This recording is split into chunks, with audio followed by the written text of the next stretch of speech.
ترأس صاحب الجلالة الملك محمد السادس نصره الله يومه الثلاثاء 11 ربيع الثاني 1438 هجرية الموافق 10 يناير 2017 ميلادية بالقصر الملكي بمراكش مجلسا وزاريا.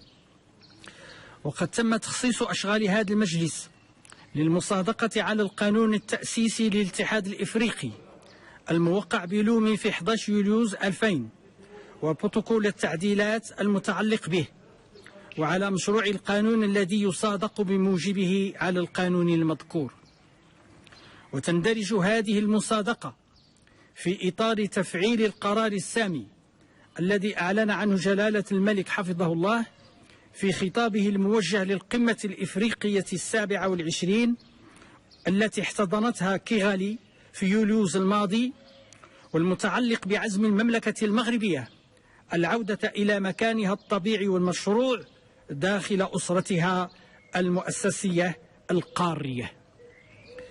كما تأتي بعد الطلب الرسمي الذي تقدمت به بلادنا في شتان الماضي من أجل الانضمام إلى الاتحاد الإفريقي، وكذا التجاوب الواسع الذي أبانت عنه الأغلبية الساحقة للدول الإفريقية الشقيقة التي عبرت عن موافقتها وترحيبها بعودة المملكة المغربية كعضو فاعل ومسؤول داخل المنظمة القارية.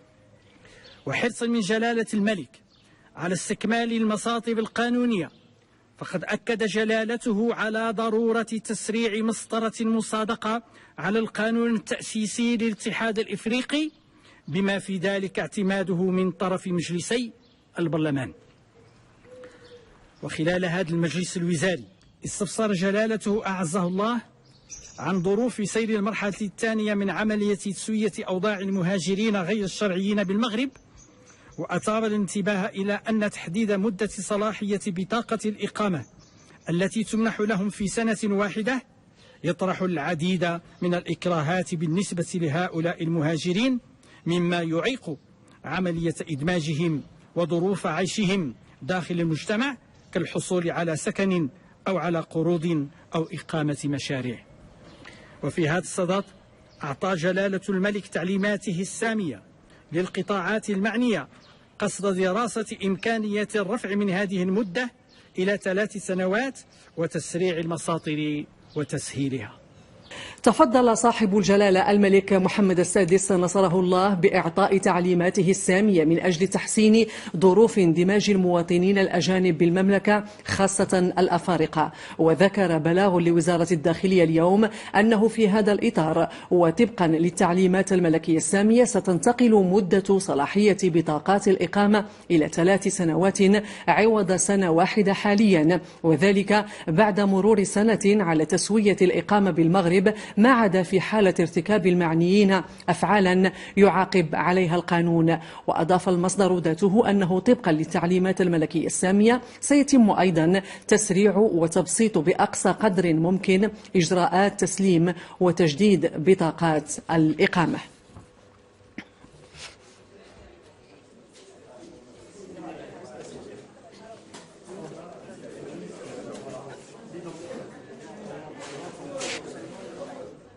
وعن هذه الالتفاتة الملكية الكريمة من تحسين ظروف اندماج المواطنين الأجانب بالمملكة خاصة الأفارقة نتابع هذه التصريحات. لقد استقبلنا خبر تمديد مدة صلاحية بطاقة الإقامة إلى 3 سنوات عوض سنة واحدة بكثير من الفرح والارتياح، وهذا جيد جدا بالنسبة لنا نحن المهاجرين الذين اخترنا المغرب كبلد للإقامة. فسنة واحدة كانت تطرح الكثير من المشاكل، وبالتالي نحن جد سعداء بهذا الخبر، ونشكر جزيلا جلالة الملك محمد السادس على هذه المبادرة الإنسانية الطيبة. Sa Majesté le roi Mohamed pour son sens humaniste qu'il continue toujours à manifester envers les migrants qui ont choisi le Maroc comme l'aire des impatriés. نحن جد مرتاحين لأن تمديد مدة صلاحية بطاقة الإقامة إلى 3 سنوات ستساهم بشكل كبير في عملية الاندماج داخل المجتمع المغربي، وهذا يعتبر في حد ذاته تحسين وتجويد لوضعية المهاجرين بالمغرب. ونهنئ جلالة الملك على هذه البادرة التي ستغير الكثير في وضعيتنا. Des autres choses changent par rapport à ça. Et je viens d'apprendre cette bonne nouvelle de Sa Majesté. استقبلت هذه المبادرة من جلالة الملك محمد السادس والمتعلقة بتمديد صلاحية مدة الإقامة إلى 3 سنوات بكثير من الارتياح والحبور، وهذا ليس بغريب من جلالته، فقد وضع استراتيجية متكاملة لإدماج المهاجرين بالمجتمع المغربي في كل المجالات. وأعتقد أن هذه المبادرة ستزيح كثيرا من العراقيل التي كانت تواجهنا في الماضي، واليوم جلالة الملك محمد السادس بهذا القرار المهم سهل علينا الكثير منها، ونشكره جدا على هذه المبادرة الطيبة.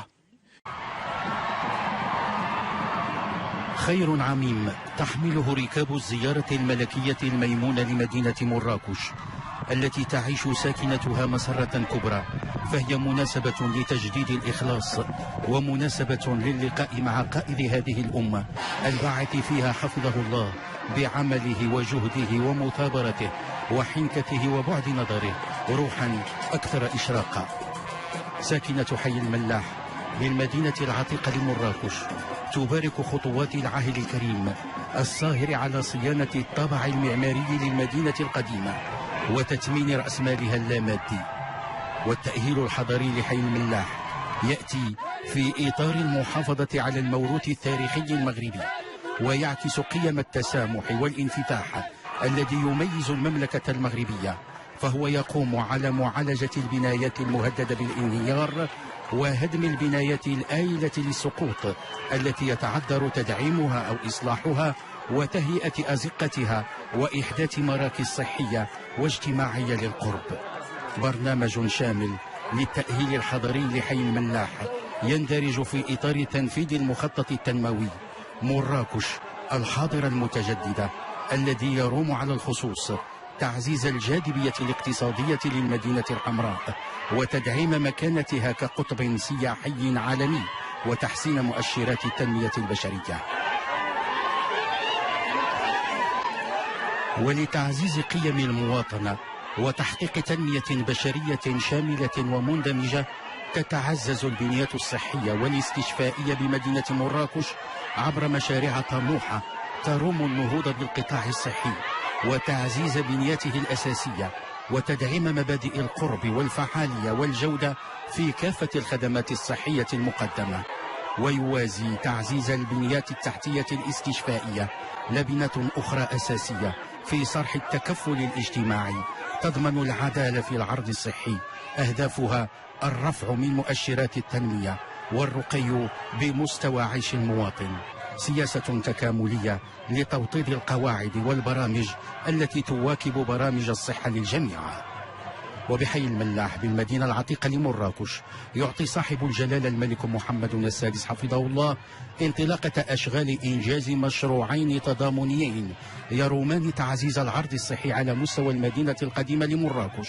ويتعلق الأمر بمشروع إنجاز مركز للعلاجات الطبية الأولية وآخر لطب الإدمان.